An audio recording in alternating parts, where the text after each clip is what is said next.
Welcome to another episode of Talking College Football with JJ Kitchen. Of course, I'm your host, JJ Kitchen. It's another game week, but it's the first one on the road. And guess what? There's nothing better than having the first one on the road, a rivalry game. And it's a River City Rivalry for Pitt as they go against the Cincinnati Bearcats at Nippert Stadium. They'll kick off at noon this Saturday. Guys, as you always know, before we get into it, the podcast is sponsored by Colonial Beer, located at 4986 Library Road in Bethel Park, PA, 15102. Guys, again, two great Pitt men, plenty of selection while you're there. Obviously, there's numerous selections between light beers, lagers. Obviously, while you're in there, get the Pitt Icy Light beer can. Obviously, everybody loves their Icy Light. Go ahead and in there and get that. But also, too, get the Fake Slide Pilsner, which helps support the players and helps Alliance 412, which is the preferred collective of the University of Pittsburgh. Again, guys, go over and see Colonial Beer, small business run by two great Pitt men. Anytime you help a small business and Pittman at the same time, you're really hitting a double whammy right there, and it certainly works out where you're helping out good people. So go see my friends over at Colonial Beer, located at 4986 Library Road in Bethel Park, PA, 15102. Guys, again, going to release this, filming this on Thursday, releasing this tomorrow on Friday. You're going to see it Friday morning when this pops up. A little bit of a Cincinnati preview. Got to watch the game about almost 2.5 times. Really went back, just writing down different styles and notes. What did I see in the game against Towson? What do we really get from Towson? You know, and I think when you look at Cincinnati's tape versus them, you take it with a grain of salt with a lot of stuff because obviously it's a little bit vanilla. But there were some takeaways I took from that game that were pretty noticeable that you kind of have to look at it and say, you know what, this could be a really good strength for Pitt. But also there might be a couple negatives that could hurt Pitt. But overall, we'll go over a bunch of that. Obviously, everybody knows what happened with Pitt, obviously, in game one versus Kent State. You saw Eli Holstein really take off, 30 for 40, 333 yards, 3 tutties, and 1 interception. Desmond Reed, Daniel Carter really did really well. Obviously, Derek Davis Jr., Desmond Reed had 14 carries, 145 yards, which was great. All right. So, and then you saw Kenny Johnson, Sensory Lee, Gavin Bartholomew. That was really good. Obviously, then the defense only gave up 31 yards rushing. But I think there were at times, especially too in the beginning of the third quarter, Pat Narduzzi talked about how when you look at Pitt, when they come out of the halftime going into the third quarter, they came out a little flat, especially the defensive line. You saw a little bit of gashing here and there. Obviously, P.J. O'Brien had a couple bad plays in that game. And you really want to see, for instance, what they're able to do on a consistent basis. You want to see that defensive line get more pressure, but more importantly, stop the run. And if you remember anything last year with the Cincinnati Bearcats, obviously in the first half, they ran for plenty of yardage, over 150 yards rushing in the first half. That was clearly noted. It was not good. I think it was actually close to 200 yards rushing. But in the second half, obviously Pitt, bundled up. They did their job. Obviously, they lost 27-21, but a much closer game in the second half, even with generational bad play at quarterback for Pitt. But that leads me into the discussion of what I really saw from the Cincinnati Bearcats. And here's what I really saw. Number one, Brendan Sorsby, comes in it from the transfer portal, obviously different from last year. You saw a bunch of guys, different quarterback. Obviously, their last quarterback went into the NFL draft. Didn't get drafted. He's on a couple rosters right now as a transfer from Florida last year. This year, they have Brendan Sorsby. All right, Brendan Sorsby comes as a transfer from Indiana. In game one, he was 22 of 31, 383 yards, 12.4 average with 2 touchdowns, no interceptions. One of the things that was very noticeable when I was watching them is there's times where they were methodical and you were watching this offense really work its way down the football field. Now, there were times, obviously, there was a little bit sporadic. He did obviously only have 9 incompletions. But the one thing that was very noticeable to me is that the 21 points of the 38 points they scored, because they won the game 38-20. 21 of those points came in the first quarter. Okay, that was very noticeable. Obviously, they had over 600 yards of total offense, which was crazy. They had 383 yards passing. They had 275 yards rushing.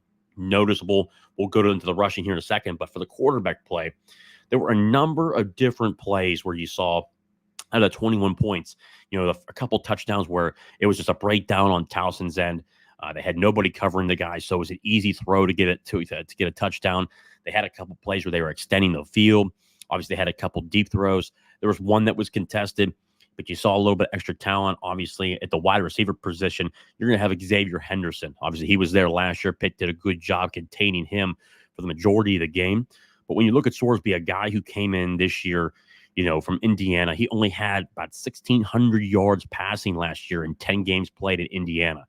Obviously played 10 games, missed the first couple games. Obviously wasn't exactly the starter last year to go into the season. I think he has talent. I think when you watch him play, he can certainly move around. He has that strong arm. But the one thing that was very noticeable against Towson is that they had a little bit of pressure, but most of the time there really wasn't a lot of pressure. You're facing Towson, who's an FCS opponent. When you're facing Towson, obviously you would expect the offensive line to play well. At times they did allow a little bit of pressure. They did allow a couple sacks. Obviously, Cincinnati had 5 fumbles. The special teams play did not look good. They have to certainly correct that. That is certainly an area that Cincinnati needs to do better at. I think Pitt could take a lot of advantage there, especially too, on the punt return team. Numerous fumbles there. Obviously, fumbles between other players on the offensive side of the football. That was beyond noticeable. But when you look at Brendan Sorsby, he made a number of good throws, had a couple overthrows, had a couple inaccurate passes, but again, only had 9 completions. But overall, when you look at over 600 yards of total offense, only 38 points, it's a little bit questionable as you go down the football field and you're not able to finish. And it certainly had a number of drives where it took 2, 3, 4 minutes to get down the football field. When you watch this offense, they're really a huddle-style offense. They'll be able to create tempo. Everybody who knows Scott Satterfield from his time at Louisville, Pitt fans certainly got to see a number of that. You'll see a little bit of tempo at times, but most of the time they'll huddle up. Only at times will they really, really hustle it up. Nothing like exactly what Pitt does in terms of speeding up their time and speeding up their motions of how they're able to do things. I can assure you, they'll do a number of different things that we saw last year, but obviously each year when it comes to an offensive guy like Scott Satterfield, he'll do a number of different things, especially in a rivalry game. Obviously not being an FCS opponent and understanding that, hey, this is a tough game for Cincinnati, just like it is Pitt. But overall, I think he created plays. He was able to complete passes. The majority of his passes when he dropped back to pass wasn't under duress, wasn't under pressure. That'll certainly be a difference this week, I think, when it comes to Pitt. There's going to be a number of different schematic issues where, Pitt's going to be able to down into a 4-3 front where, Towson was a 3-4. When it comes to creating pressure, obviously, Cincinnati had a couple areas where they broke down on the offensive line. There's a potential that happens this week. And, for Pitt, I expect Francis Breu to be back. Obviously, we found out today Anthony Johnson is out. It sounds like he has an injury that occurred this week in terms of practice, so he will not play. But obviously, you'll have Francis Breu back. Obviously, you still have Isaiah Neal, Nick James. You'll still have them there. Obviously, I think when you look at the overall defensive tackle room, Nakai Johnson will be there. So you still have plenty of depth at the defensive tackle position with Francis Breu coming back as well. You wouldn't be shocked to see Jasir Whittington get a couple snaps here and there as well. But overall, I would think Pitt would actually get, in terms of the pressure, we would like to see a little bit more. I think that's one of the things that I personally want to see out of Pitt this week is when you're facing a quarterback like Brendan Sorsby, when he's comfortable in the pocket, he can certainly make those good throws. But when you create pressure and you put him on a run a little bit, things seem to change, especially, too, when he was facing Towson. Certainly didn't look like the same quarterback when he had a lot of pressure in his face. It wasn't very often against Towson, but the times that he did show there was pressure, certainly took a step back in terms of accuracy and what he was able to do on a consistent basis. When it comes to the running game, this is where I think we're going to find out what Pitt really has this year. Again, they only got 31 yards rushing in the previous game. Obviously, a lot of that came back from sacks. I think roughly overall was 66 total rushing yards if you took away the sacks when it comes to Kent State in the rushing game. One of the things when I saw Pitt from last week at Kent State, it was the majority of the time whether it was Nick James out there, Nakai Johnson, Anthony Johnson, Isaiah Neal. Obviously, you had him in there as well. I think when you looked at those guys, I think that the majority of the time, if there was a gash in the run game, when you saw the all 22, especially even in the broadcast where you were able to watch things from behind the view and they showed it, it's just not staying disciplined within your gaps and losing technique, and guys were getting pushed around on a couple of drives. It certainly wasn't a lot, but when you're facing a team like Cincinnati, who certainly likes to run the football, obviously rushed for 275 yards. Evan Pryor had 4 carries for 105 yards. Obviously, 2 of those runs, his longest run was 64 yards. So more than half of his yardage came on one run. Certainly had a breakaway there. I think that can certainly change. But I think that what you're going to see this year is that Pat Narduzzi understands, hey, this is a team that likes to run the football. But in terms of what Pitt's able to do, we need to see, not the first drive out of the third quarter, what we saw last week against Kent State. We need to see the absolute ball hawking of what we saw in the first quarter, second quarter, and the fourth quarter. That's what we need to see this week, because Evan Pryor, 4 carries, 105 yards. Victor Dawson, 2 carries, 54 yards. His longest carry is 47 yards. So he had one good run. So these are noticeable things when you see these guys run. Evan Pryor had one run at 64 yards. More than half his yardage came from one run. Same thing from Victor Dawson. Had a run of 47 yards. He only had 54 yards total. Corey Kiner, 7 carries, 51 yards, a 7.3 average. He had the longest run, 18 yards, so he was a little bit consistent. Just like he was over a year ago, he was really the starter last year. So he was noticeable. So you'll really see those guys. Manny Covey, I think he'll get some touches. He had 5 carries for 26 yards. Same with Chance Williams. They certainly had a number of guys get in there. I think when it comes to actual carries in the game, though, will probably be towards the Evan Pryor and Corey Kiner. I really think are the 2 horses of that offense when you watch them. I think overall with tape, Corey Kiner and Evan Pryor certainly are not major stature guys, especially Corey Kiner, a guy who's really like 5'7", 5'8" in that area, just like a Desmond Reed, but certainly explosive. Again, a very tough runner when he runs. You saw that last year on numerous occasions where he was able to run people over, especially in the first half. The second half, it was a different story, but you want to see a complete game from Pitt's defensive line in terms of the pressure they're able to create, but more importantly, in a Pat Narduzzi defense, stop the run. That's what it really comes down to. In terms of the passing game, the noticeable guys you're going to see here, one wide receiver, their number 1 wide receiver, Xavier Henderson, came by way not last year, but 2 years ago, came as a transfer from the University of Florida. He had 7 receptions for 101 yards, 14.4 yard per average per catch. Had 1 touchdown pass. Longest pass that he caught was a 42-yard touchdown pass that he caught over the middle. Basically, it was in your basic 11 personnel, came right over the top, started from the outside, worked as a post, and went really just straight up the middle of the field after that and caught it right over top, was able to score a touchdown. Noticeable play that they had there. So obviously they got chunk plays because of major mistakes from Towson. It's not like they periodically made it their way down the field. They had a couple breaking coverages. And when they didn't have breaking coverages, it took a little bit more time for Cincinnati to get down the course of the field. So the number 1 wide receiver is going to be Xavier Henderson, who we watched last year. Pitt was able to contain him. You better watch him this year. I think, again, you got to be able to make sure you have pressure on him. I think probably you're going to have Rylan Gandy on him, and then Taman Lynham, Rashad Battle also working in. Those 3 guys. We'll see who the 4th guy is as the season and the game goes on in case something happens. Also, too, Joe Royer. This is a tight end. I think he's a physical tight end. He certainly has the attributes to be a really good guy. It's going to be cool to see the matchup between Joe Royer, the tight end of Cincinnati, and the tight end of Pitt, obviously with Gavin Bartholomew. Those are going to be matchups that I watched during the game on both sides of the offensive play. Joe Royer had 5 catches for 89 yards, had 17.8 average. Out of 89 yards, he had a 38-yard catch. Really physical in terms of just pushing people over. I mean, he loves contact. He loves violence, which is a good thing in terms of Cincinnati, I think. But when you look at Pitt's style of defensive play, it's going to be a little bit different this week because these guys are a lot of, really much more physical. Kyle Lewis, a guy, I expect him to really step up. Obviously, he loves violence. Brandon George loves violence.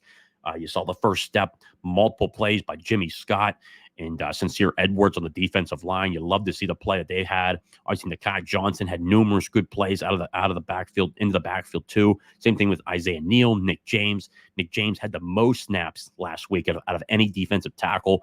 Had a strong week of practice, showed it in the football game as well. I think you'll see more of him. Obviously, Francis Brea will get his snaps here this week as well. I think he's certainly a guy to watch. So really in that 4 or 5-man rotation, you'll be able to notice a bunch of guys going to defensive tackle, staying healthy that entire time. I think overall, too, you have Sterling Burkhalter. He had 2 catches for 70 yards. His longest one was a touchdown catch for 61 yards. The touchdown that he had, obviously, he basically, what he was in, he's in the slot area, was able to come across really went across the face of his defensive back right immediately. As defensive back, he goes right around him. It's almost like he was just a deer in the headlights. He was watching the backfield. Sterling was really just sitting by himself. There was no contested catch there as well. So, a lot of these plays when I'm watching on film, I think they certainly have speed, but there were a lot of uncontested catches just from breakdowns. And the fact that this was a 38-20 game where, it certainly wasn't, a barn burner for a lot of this game. It was a little bit closer, especially to the way that they were able to play. But overall, when you look at this offense from top to bottom, I think they certainly have a number of playmakers like Xavier Henderson, Joe Royer, Sterling Burkhalter.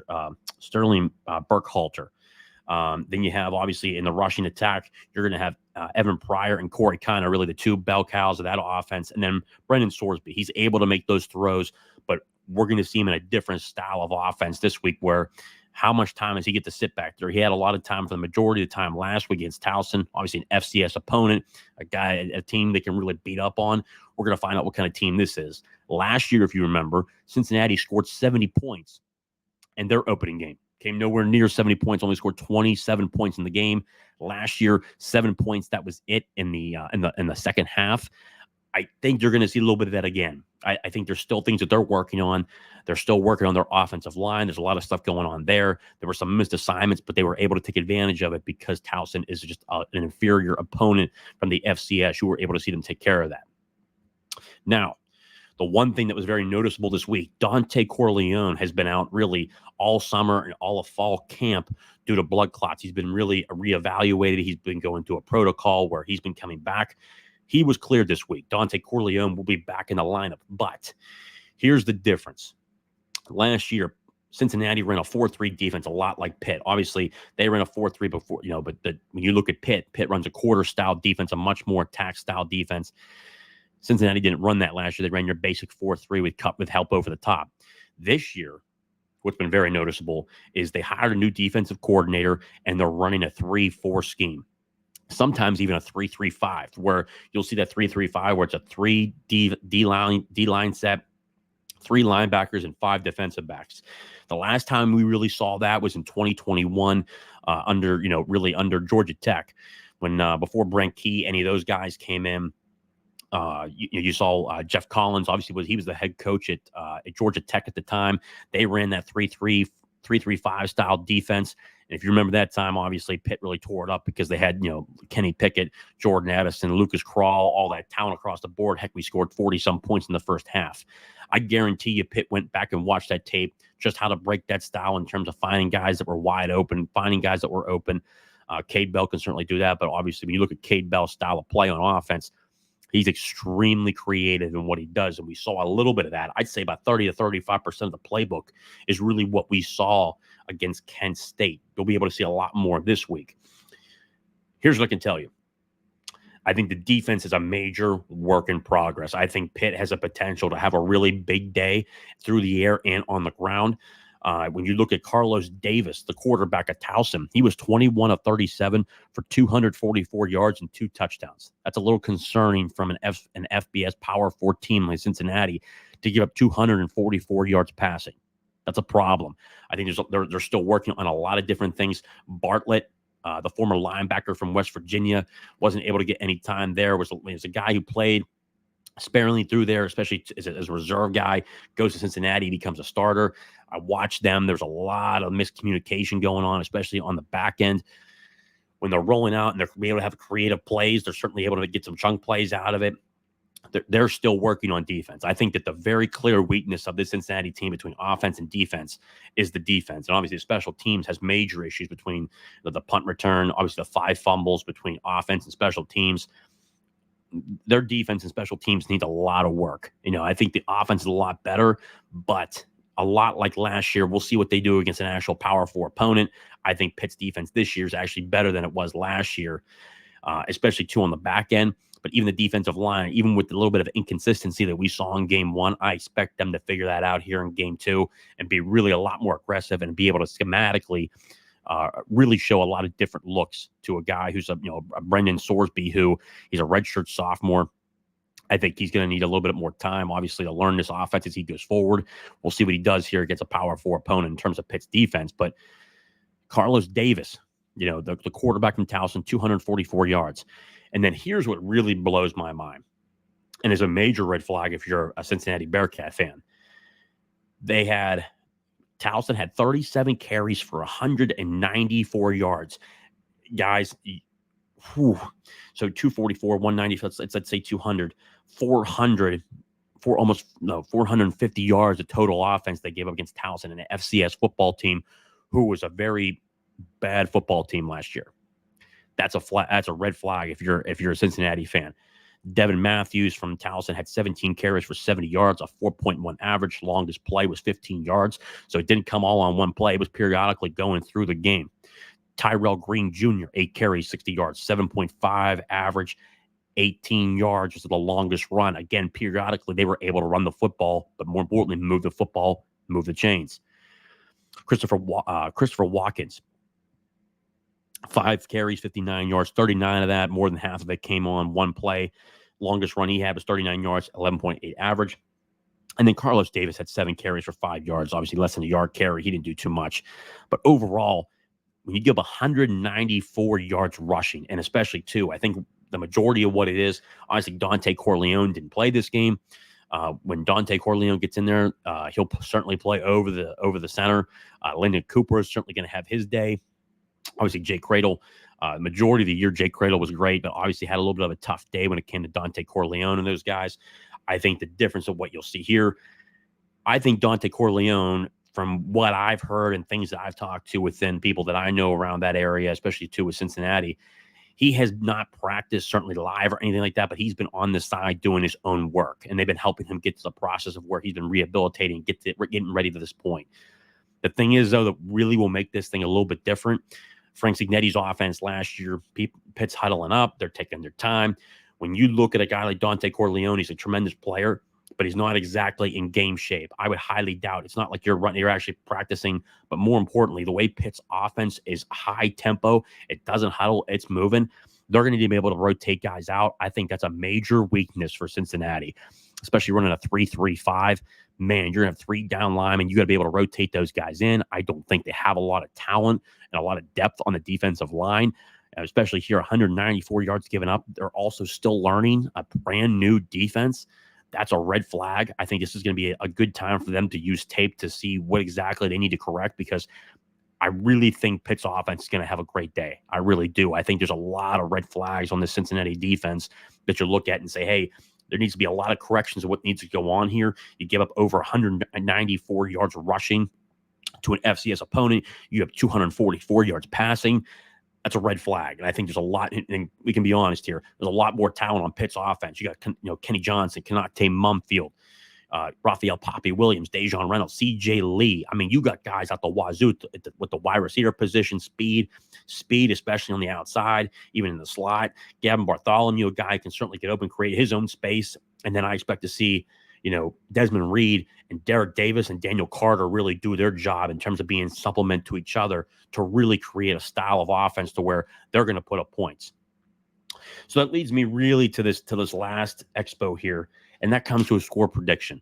I think when you really put into effect the issues that Cincinnati has on special teams and defense, I really do believe Pitt's going to put up at least 35 points. I've got Pitt winning this game. I think really for the first time, I still, I think the way Pitt's offense is going to go fast, I want to see, especially on the road, it's a little bit different. I could be wrong. I think Pitt's going to win this game 35-20. I think it's going to be a good day for Pitt's offense, potentially even score more points than that. The biggest thing is, though, what does Dante Corleone truly look like? I think it's going to take him a couple games to get back to really full strength and to actual game speed. Obviously, you can bet your bottom dollar. You can bet your bottom dollar that that Cincinnati is going to try to replicate the speed of what Pitt does on offense. It's not the same. It took Pitt 6 months to get this offense down in that type of speed. It's going to be a lot different here.